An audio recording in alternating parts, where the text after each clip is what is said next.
Okay, thank you, Dr. Sangroula, for accepting my invitation for this presentation. Dr. Sangroula is an accelerator physicist in Collider Accelerator Department in the Brookhaven National Laboratory. So I would like to request you for your presentation. Whenever you are ready, please go forward. Thank you so much. Okay, thank you, Dr. Kafle, for inviting me and providing this opportunity to deliver this talk related to accelerator physics for your students. Is Dr. Kafle already introduced? My name is Sangroula. I am an accelerator physicist at Collider Accelerator Department at Brookhaven National Laboratory. Today, I'm going to talk about primarily the accelerators. And normally, when people think of accelerators, they think of very giant machine. But accelerators are the devices from small scale, small ranges to large scale accelerators as well, which I talk about that in my talk, and then hopefully you will enjoy it. Okay, so the title of my talk is Saving Lives from Saving Lives to Unlocking the Universe, the amazing world of particle accelerators. So here I am showing an image. Can anyone or anybody guess what is this image is? Maybe little, yeah. I'm trying to make it a little bit interactive here. It's AI So, generated. pardon me? AI generated. Yeah, this is the AI generated image, but what you are looking here? There is a patient, and then he or she, I don't know, but she's receiving, let's radiation treatment for her tumor or cancer therapy, right? So this is a medical accelerator, I would say. So I don't know whether it's a proton accelerator or electron accelerator. There are various kinds, but this patient is receiving some sort of medical treatment here using some radiation dose here. So at the end of this talk, you will know how this medical accelerator works. Okay, a little bit about myself here. I did my master's degree back in Nepal in 2009, and came to United States as a PhD candidate in 2012. At Illinois Institute of Technology, and then did my PhD research at Argonne National Laboratory. This is the aerial view of advanced photon source at Argonne National Laboratory, which is also a particle accelerator. And received my PhD in 2018 in accelerator physics. And then after that, I joined to MIT as a postdoctoral student in the Laboratory for Nuclear Science. And starting 2019, I decided to return back to National Back again from the university style environment and joined BNL in 2019.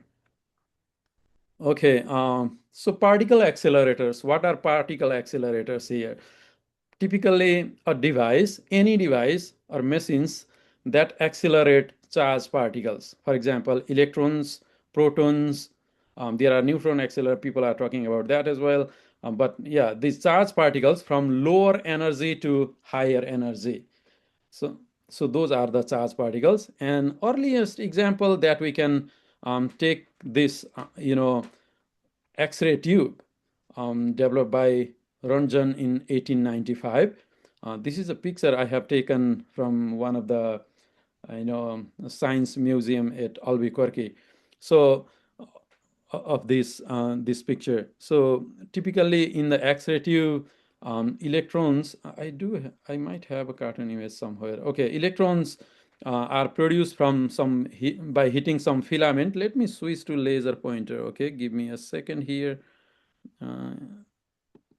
So that laser pointer. Okay, hopefully. So, electrons, it's hard to see clearly, but electrons are emitted from here, from the filament. I'll show some image later on.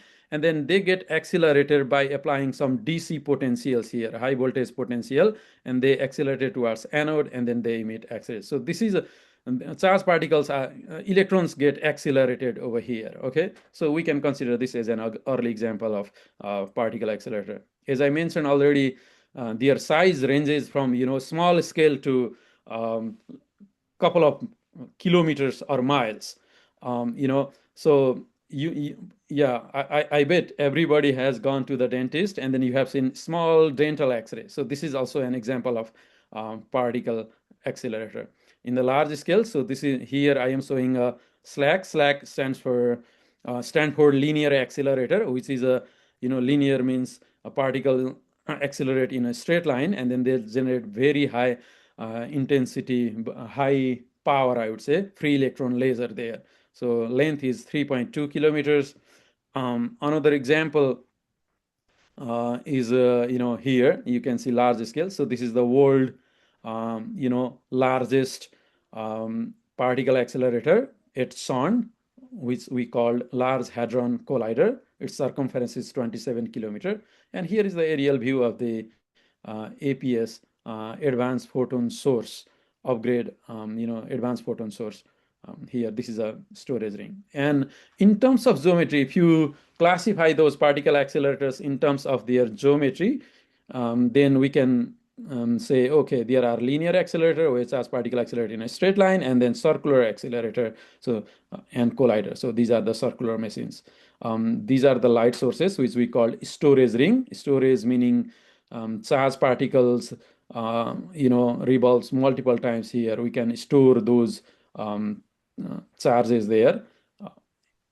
That's why they are called storage ring. And these are the collider where two particles in the opposite direction and smash together is a collider. I will show a video later on of those collider, one example of typical collider. Okay, applications. Where do we use these particle accelerators? So this is a slide that I found from Dr. Suji's, and then this is the data from 2011. Okay, so at that time 30,000 they say. So I think right now we have more accelerator, more than 35,000 particle accelerators above 1 mega electron volt in the world, and half of them, about half of them are used for radiation therapy. That's the images that I have shown previously. So more than half of those MeV skills accelerators are used for in medicine. Okay, let's go back to the main components of medical accelerator. Okay, I am saying medical accelerator here. So what we need the source that produces those charged particle, either electron or ion those sort of source. And then what we need to do, we need to accelerate and guide them, okay, in the direction that we want. And then finally, we need a target, to produce the X-rays, target or bending magnet. So after hitting those charged particles, especially electrons, when electrons are struck to the target of high atomic weight, they emit X-rays, or very high relativistic charged particle passing through the bending magnet, they also emit the X-rays. Okay, let's go one by one here. This is the, here mainly I am talking about electron source. Hopefully you guys know this, you have seen this filament here. So light bulb, okay, this is the filament of light bulb. When we hit those filament, they produce electrons. Okay, this is the process called thermionic emission. Hopefully you have hear this term here. So thermo means heat, and then when you applied heat, those electrons were emitted from the surfaces. That is called thermionic emission process. This is one process, and there is another process of electron emission. For this, you hit those metallic surface with the electromagnetic radiation, which is also called light or photon. When they hits the metallic surfaces, they it emits those electrons, and the energy of this depends on, how, the velocity of these emitted electrons depends on the strength or energy of this light or photon. So this is S nu is the energy, okay, of the incident light. W is the work function here. It has to, uh, you know, gain some threshold there, and then this is the half mv square is the kinetic energy of these electrons, and this is called photoelectric effect. So these are the seems like these are the these are two identical but slightly different methods, I would say, of producing electrons. In mostly in the higher accelerators, electron accelerators, they use this process. They hit with the laser, okay, laser light in the copper cathode typically, and then that emits those electrons. Okay, accelerating structure, next component. So those accelerating structure, they guide the charged particles, and those charged particles gain some energy as well. So traditional method, let's say, so direct current for low energy. If you want to accelerate charged particle, just like the X-ray tube as I shown before. So we have a filament here. This is a cathode. When it heated, it emits electrons here, and then these electrons are accelerated towards the anode by applying external battery, okay, direct current here. So they get accelerated, and then when they strike the target of high atomic weight, they emit X-rays. That's for the low energy. Let me ask you one question here. So this is a DC field, okay, battery, just like our DC battery. Why DC field or DC battery, direct current, DC stands for, doesn't accelerate the charged particles at high energy? Any guess?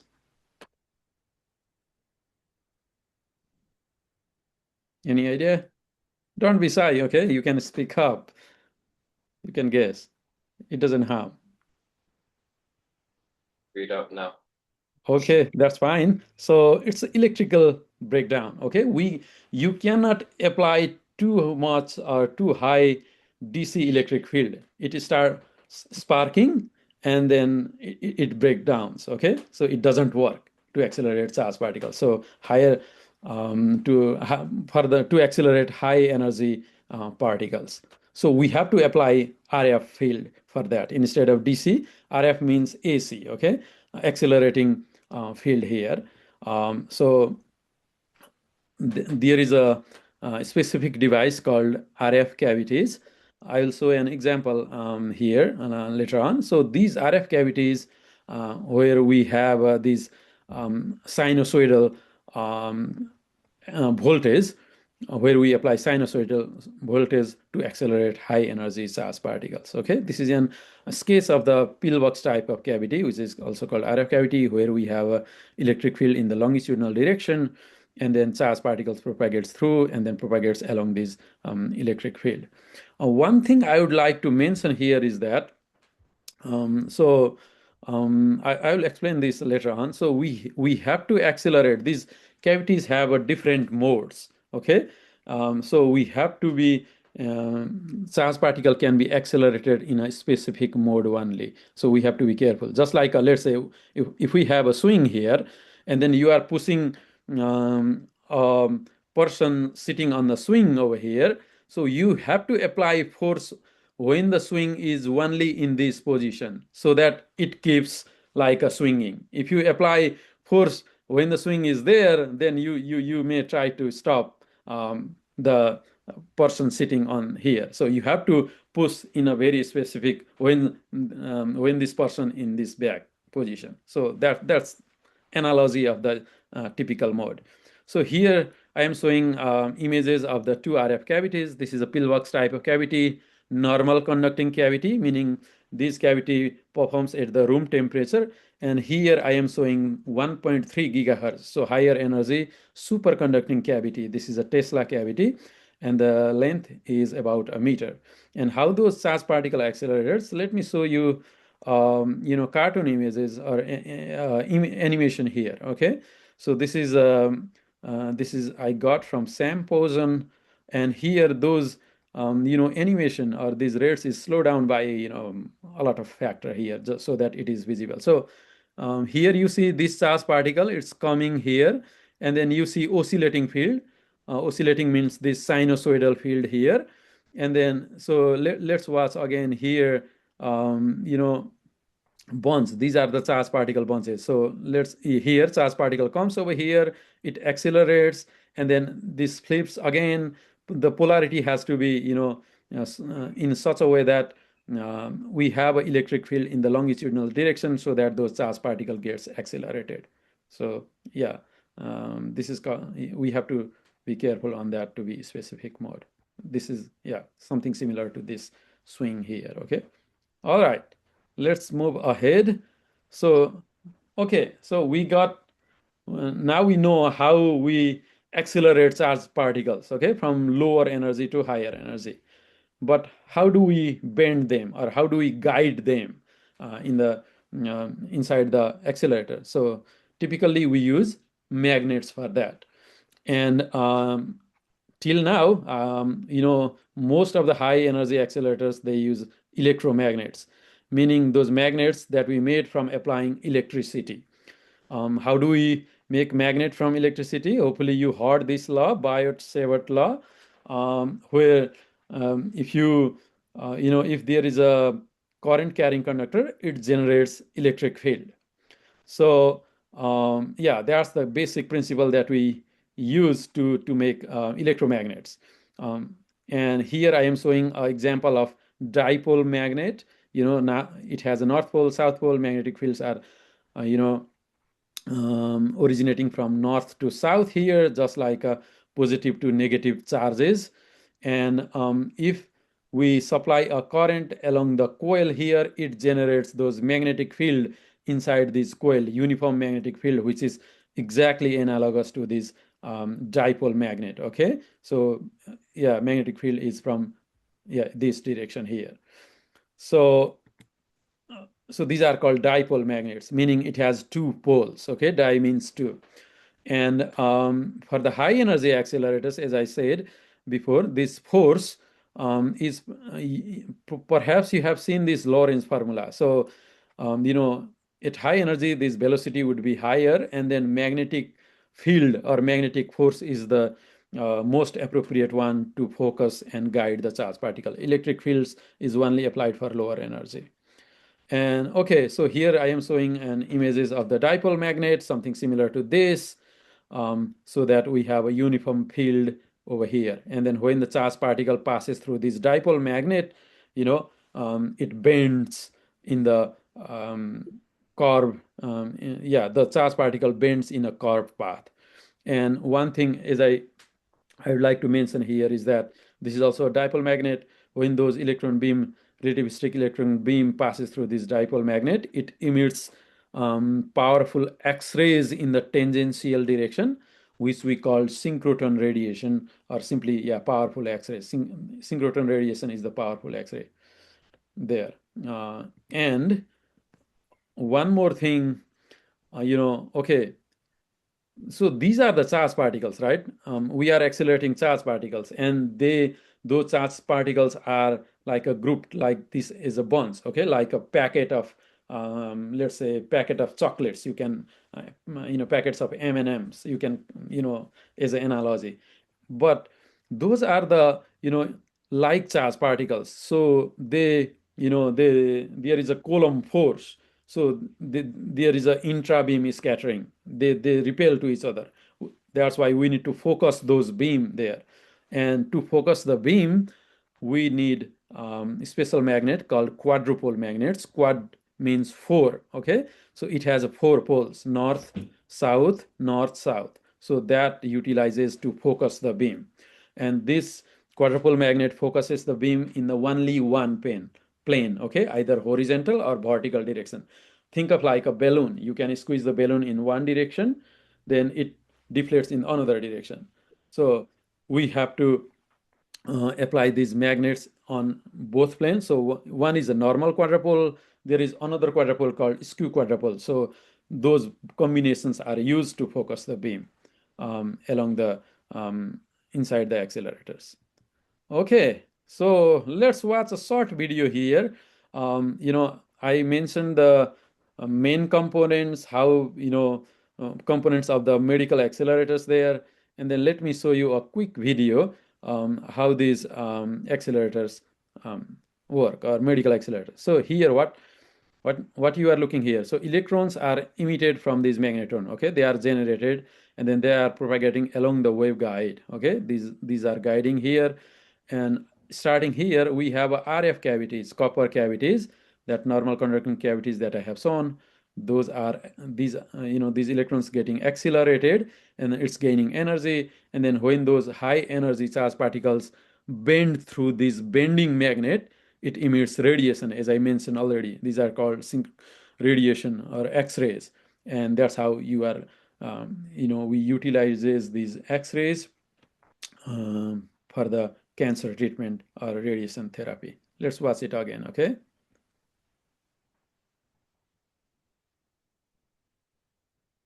So these are waveguide. Okay. Sorry, I don't know why it is stop again, but okay. Hopefully you have seen that nicely there. Okay. So, all right. Let me switch back to the accelerators. Okay, large scale accelerators. So those are, I'm showing the principle of those medical accelerator in the previous section. Let me switch back to a little bit large scale accelerators and why they are used. Okay. And typically I am discussing about relativistic heavy ion collider, which we called RHIC, which is similar to that of Large Hadron Collider. Okay. And then, but slightly different goals they have. And we are converting this relativistic heavy ion collider to the electron ion collider. And I will briefly talk about this here. Okay, what is a relativistic heavy ion collider? So it's a, very large, like about 4 kilometer long circumference, having a large scale accelerators located in Long Island, okay, here in New York, which we call Brookhaven National Laboratory, which is inside the Brookhaven National Laboratory. So RHIC was the first machine in the world capable of colliding two beams of heavy ions. And this is the only one polarized proton collider in the world. Polarized meaning, I don't know if you read about this. So those protons or electrons, they have a specific spin. They precess in the, there is a term called Larmor precession. Their spin precess in the specific direction.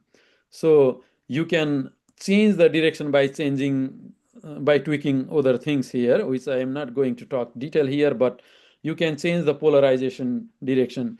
And then those charged particles have some specific polarization angle. So this is the only one polarized proton collider existed around the world. And this was the largest particle collider in the United States until February 6th of 2026. Okay. So we ended operation of this RHIC run at this date, February 6th of 2026, to upgrade into a more advanced collider. Okay, and here I am showing the building of the collider accelerator department where my office is located there. Okay. I will show you a video over here. So this picture, what is this picture about? So this is the aerial view of the RHIC. Those ions originates from here. They get accelerated. This is called booster, where those charged particle boost some energy and then further accelerates into this alternating gradient synchrotron and then propagates into the opposite direction. We have two rings here, yellow ring and blue ring, and then they propagates in the counterclockwise direction, and then those charged particles smash into at a specific point where we have a detector and that detects data there. I will show you a video later on. I think I have that here. Okay, so why those accelerators are for? So these are used typically, this RHIC, or other large-scale accelerators as well, they are used to study the origin of or history of the universe. Okay, so these accelerators can recreate the matter that existed at the beginning of the universe. So we have a Big Bang here. This is the picture cartoon images showing history of the universe, and immediately after the Big Bang, there quantum fluctuation occurs, and then there's inflation, and then it evolves like that way, so that we are here today. Okay, at 13.8 billion years. So this is approximate the age of the universe, and then so we understand these things here, okay, in terms of visible matter, but we are trying to probe in these early universe here. And so to go to at this stage, so this is a time here, and then to probe into these region, we need accelerators with higher and higher energy. Okay, so this is the same picture again, slightly different format, where it is showing the accelerators here. Let me go back to another slide, which shows here. So these are the accelerators existed over here. So we can probe in this region, but not nicely in this quark and gluon dominated region. So these are the BNL RAKE, CERN LSC, those are probing in this region right now. Okay, so accelerators, they allow us to go back, at the beginning of the universe, where and recreates the matter that existed a few trillionth of a second right after the Big Bang. And this is the place where our current understanding of the physics breakdowns. To solve this mystery, I will talk about the proton mass mystery later on. Okay, what is this mystery is? I will talk about that. I'll show one slide here. We need a next generation accelerators with higher energy and higher luminosity.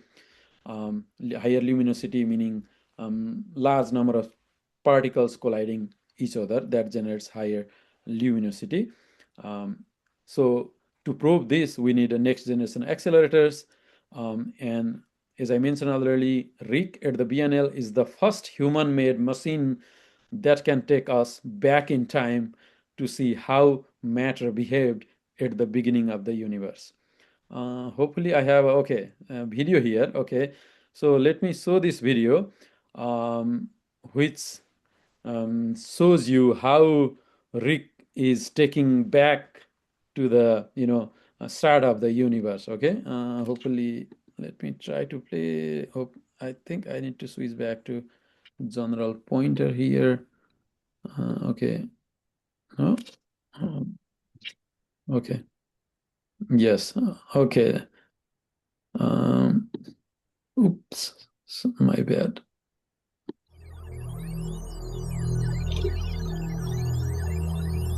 Can you see? Can you hear the sound? Yes. Yes.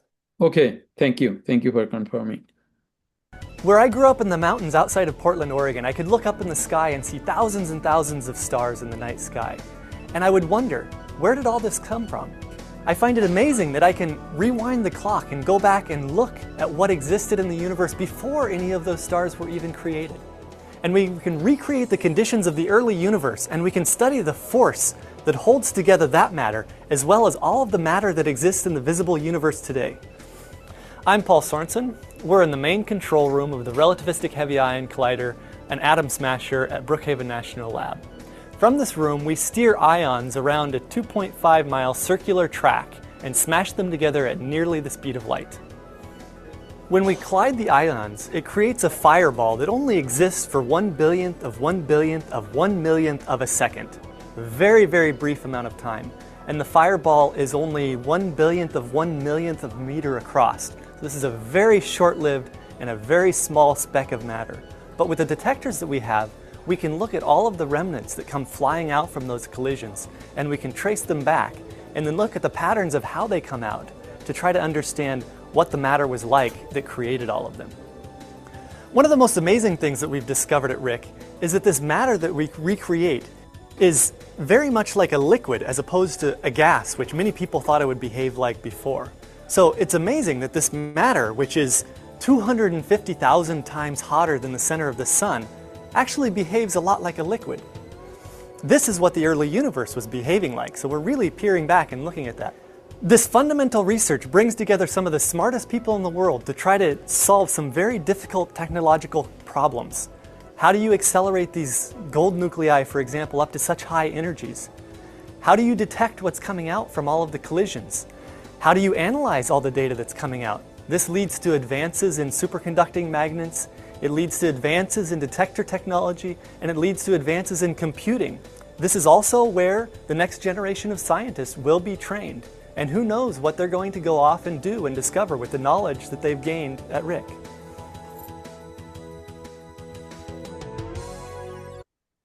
All right. So hopefully you see how we recreate the matters that existed, right after the Big Bang here using accelerators. And this is a little bit old video, as you see there, old CRT computer there. Okay, let's move ahead. Okay, I promised to talk about Big Bang there. Mastery of the there. Let me switch to laser pointer here again. So I don't know. This could be maybe a little bit terrifying for you, quarks and gluons. Hopefully, you have heard that. But I am trying to give you a very introductory thing here. Okay.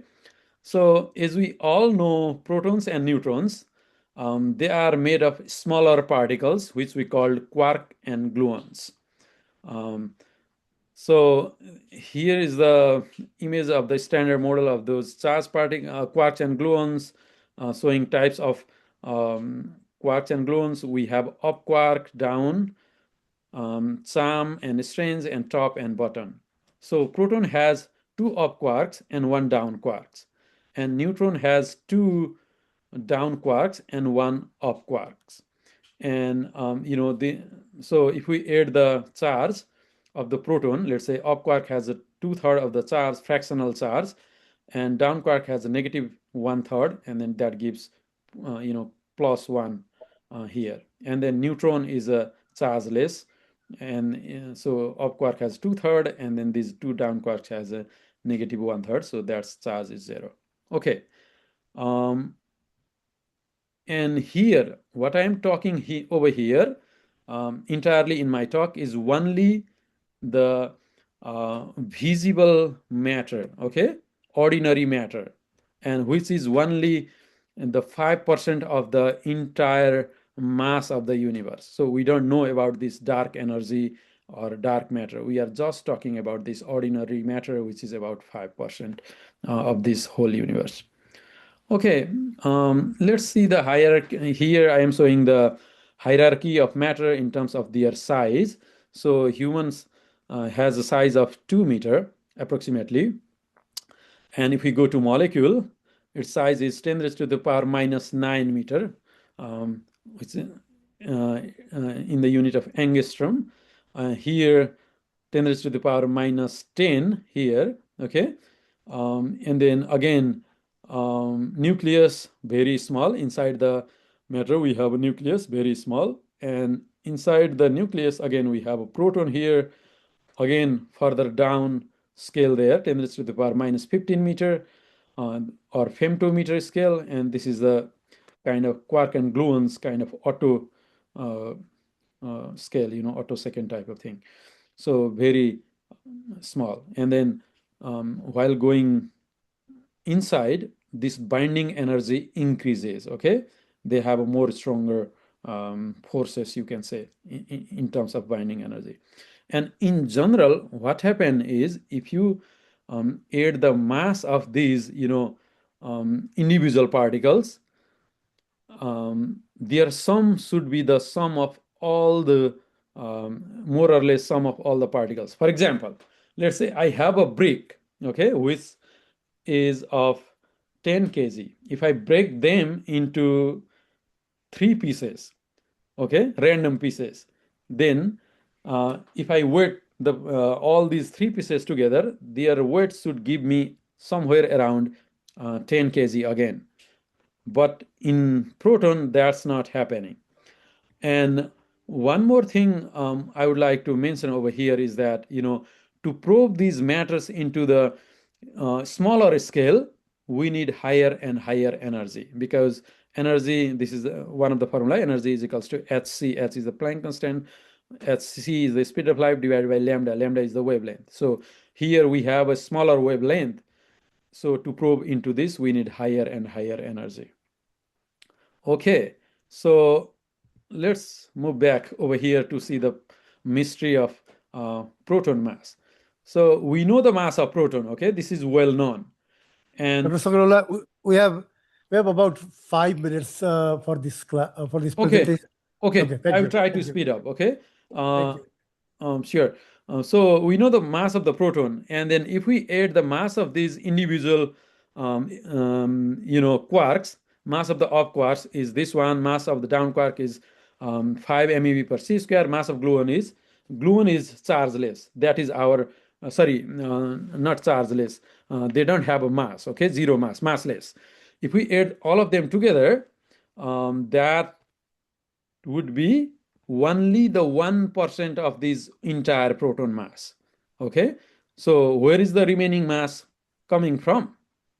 That's still we don't know. Okay, so are the gluons, which is inside the proton, are they which are considered massless, as I mentioned, are they contributing these?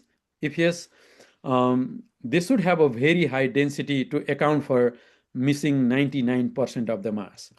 Okay, what we know? We know a little bit about the nucleon. We know the dominance of the gluon over there, which was observed during the electron-proton collision at the Hera. This is one of the accelerator at Germany, and then that was closed in 27. Okay, so we know there is a dominance of the gluons, but we don't know many things, okay, including the density of the gluons, and then their saturation we don't know, okay. And then to account this, we need some precision measurement with the high energy spin polarized beams to dig into this, to probe into this region. That's why we need the next generation accelerators. What we don't know, typically, we don't know the mass of the nucleon, how the mass of the nucleon arises, how the spin of the nucleon arises, and there are more other things as well which we don't know till now. So that's why we are converting this relativistic heavy ion collider, upgrading this relativistic heavy ion collider to electron ion collider to probe into to get the answer of those unknown mysteries, yes, unknown questions, yes. So this is a relativistic heavy ion collider aerial view. I showed the video already. So in RIC we smashed two ions together, but we are upgrading this to electron ion collider. We remove one of the rings from these two rings and then add another electron ring there. That's why we are smashing electron and ion together. I will try. I'm not going detail over here. So the proton structure, back in was like just like this, and then we see some gluon dominance over here, and then maybe with the increased energy and then high energy probing. So gluons lives in this region. The structure of the nucleus should maybe a lot of dominance of gluons, which we haven't observed yet, and then that's the goal to observe there. And to build the electron ion collider, we have a very large scale. There is a lot background, starting from 2002 to here 2 decades. People are trying to push this, and then recently we started transforming RIC into the EIC, and there are the scales timeline here. They are dividing projects into different sub projects, and then hope by the end of 2035 we will have electron ion, first collision of electron ion. That's our expected deadline there. And what I'm doing, you can find probably those things there. There briefly, I am working on the design optimization of the one of the device called injection kicker. And if you are interested, you can take a look at this recently published PRAB paper. We are doing some testing. Okay, after simulation and procurement, we are testing those equipment if they works nicely. So the takeaway message over here is when we accelerate tiny particles, we accelerate discovery, innovation, and our understanding of the world around us. And the next breakthrough in either in medicine or understanding of our universe may come from the next generation of particle accelerators, and perhaps from one of you very energetic students there. Thank you for your time and attention. Please comments and questions. Yeah, thank you so much, Dr. Sangroula, for this fantastic presentation about your work and about the accelerators. Because of the time constraint, probably there is another class right here, like so students are waiting outside. So I might want to, let me stop here.